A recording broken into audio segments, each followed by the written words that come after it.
triumph over the Patriots and liberate us all, and we will become the Sons of Liberty!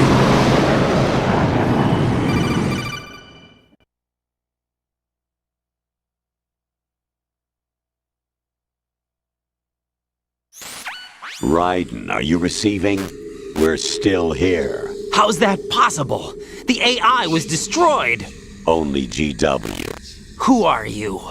To begin with, we're not what you'd call human. Over the past 200 years, a kind of consciousness formed layer by layer in the crucible of the White House. It's not unlike the way life started in the oceans 4 billion years ago. The White House was our primordial soup, a base of evolution. We are formless. We are the very discipline and morality that Americans invoke so often. How can anyone hope to eliminate us? As long as this nation exists, so will we. Cut the crap! If you're immortal, why would you take away individual freedoms and censor the net? Jack, don't be silly. Don't you know that our plans have your interests, not ours, in mind? What? Jack, listen carefully, like a good boy. The mapping of the human genome was completed early this century. As a result, the evolutionary log of the human race lay open to us. We started with genetic engineering, and in the end, we succeeded in digitizing life itself. But there are things not covered by genetic information. What do you mean?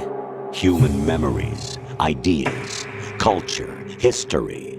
Genes don't contain any record of human history. Is it something that should not be passed on? Should that information be left at the mercy of nature? We've always kept records of our lives, through words, pictures, symbols, from tablets to books. But not all the information was inherited by later generations. A small percentage of the whole was selected and processed, then passed on. Not unlike genes, really. That's what history is, Jack. But in the current digitized world, trivial information is accumulating every second, preserved in all its triteness, never fading, always accessible. Rumors about petty issues, misinterpretations, slander. All this junk data, preserved in an unfiltered state, growing at an alarming rate. It will only slow down social progress, reduce the rate of evolution. Raiden, you seem to think that our plan is one of censorship. Are you telling me it's not? You're being silly. What we propose to do is not to control content, but to create context. Create context?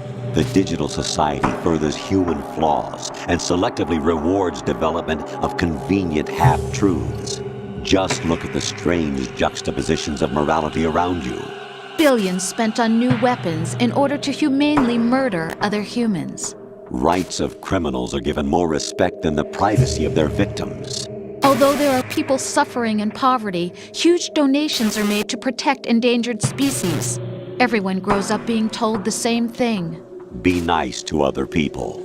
But beat out the competition. You're special. Believe in yourself and you will succeed. But it's obvious from the start that only a few can succeed. You exercise your right to freedom, and this is the result. All rhetoric to avoid conflict and protect each other from hurt. The untested truths, spun by different interests, continue to churn and accumulate in the sandbox of political correctness and value systems. Everyone withdraws into their own small gated community, afraid of a larger forum. They stay inside their little ponds, leaking whatever truth suits them into the growing cesspool of society at large. The different cardinal truths neither clash nor mesh. No one is invalidated, but nobody is right. Not even natural selection can take place here. The world is being engulfed in truth. And this is the way the world ends. Not with a bang, but a whimper. We're trying to stop that from happening. It's our responsibility as rulers. Just as in genetics, unnecessary information and memory must be filtered out to stimulate the evolution of the species. And you think you're qualified to decide what's necessary and not? Absolutely. Who else could wade through the sea of garbage you people produce, retrieve valuable truths, and even interpret their meaning for later generations? That's what it means to create context. I'll decide for myself what to believe and what to pass on. But is that even your own idea? Or something Snake told you. That's the proof of your incompetence right there. You lack the qualifications to exercise free will. That's not true. I have the right. Does something like a self exist inside of you? That which you call self serves as nothing more than a mask to cover your own being. In this era of ready-made truths, self is just something used to preserve those positive emotions that you occasionally feel. Another possibility is that self is a concept you conveniently borrowed under the logic that would endow you with some sense of strength. That's crap! Is it? Would you prefer that someone else tell you? All right then. Explain it to him. Jack, you're simply the best, and you got there all by yourself. Oh, what happened? Do you feel lost? Why not try a bit of soul searching? Don't think you'll find anything, though. Ironic that although self is something that you yourself fashioned, every time something goes wrong, you turn around and place the blame on something else. It's not my fault. It's not your fault. In denial, you simply resort to looking for another, more convenient truth in order to make yourself feel better. Leaving behind in an instant the so-called truth you once embraced. Should someone like that be able to decide what is truth? Should someone like you even have the right to decide? You've done nothing but abuse your freedom. You don't deserve to be free. We're not the ones smothering the world. You are. The individual is supposed to be weak, but far from powerless. A single person has the potential to ruin the world. And the age of digitized communication has given even more power to the individual. Too much power for an immature species. Building a legacy involves figuring out what is wanted and what needs to be done for that goal. All this you used to struggle with.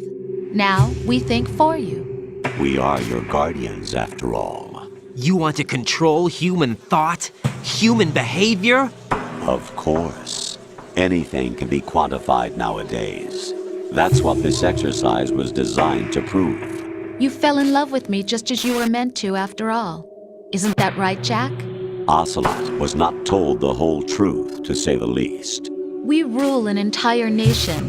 Of what interest would a single soldier, no matter how able, be to us? The S3 plan does not stand for solid snake simulation. What it does stand for is selection for societal sanity. The S3 is a system for controlling human will and consciousness. S3 is not you, a soldier trained in the image of Solid Snake. It is a method, a protocol that created a circumstance that made you what you are. So you see, we're the S3, not you.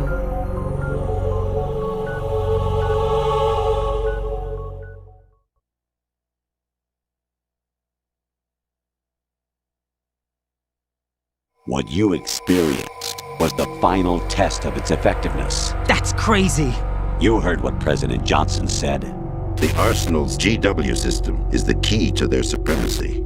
The objective of this exercise was to establish such a method.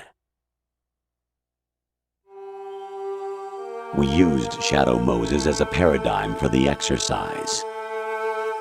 I wonder if you would have preferred a fantasy setting. We chose that backdrop because of its extreme circumstances. It was an optimal test for S3's crisis management capacity. If the model could trigger, control, and solve this, it would be ready for any contingency. And now, we have our proof.